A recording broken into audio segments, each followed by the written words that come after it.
Chapter 1: Why we procrastinate and how to stop. Have you ever sat down to do something important, like finishing your homework, cleaning your room, or starting that big project, and suddenly found yourself doing anything but what you're supposed to?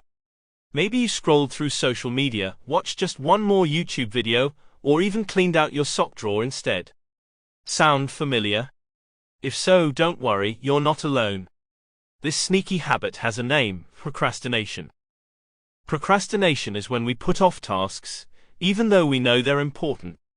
It happens to everyone at some point, whether you're a student, an adult, or even someone who thinks they have their life totally together.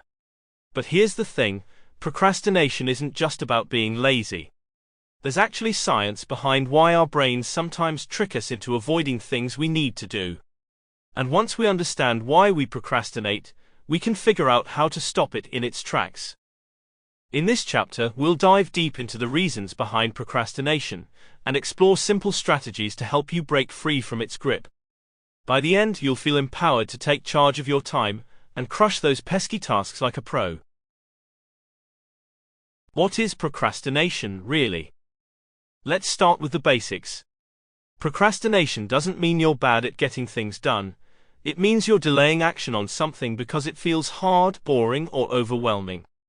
Sometimes it's easy to confuse procrastination with laziness, but they're not the same thing.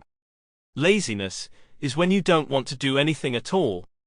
Procrastination, on the other hand, is when you do want to get things done, but you keep finding excuses to avoid them.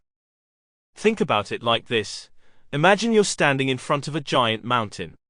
You know you need to climb it, but it looks steep, scary, and exhausting. So instead of taking the first step, you sit down and scroll through your phone, telling yourself, "I'll start climbing later." That's procrastination in action.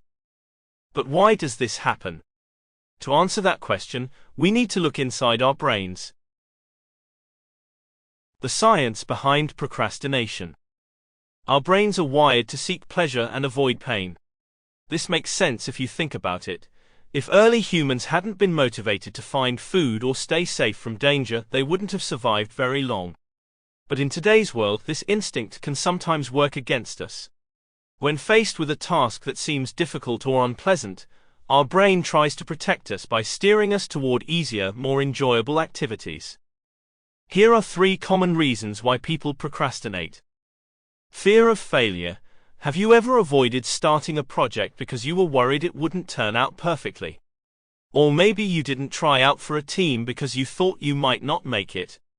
Fear of failure is a huge reason why people procrastinate. Sample complete. Ready to continue?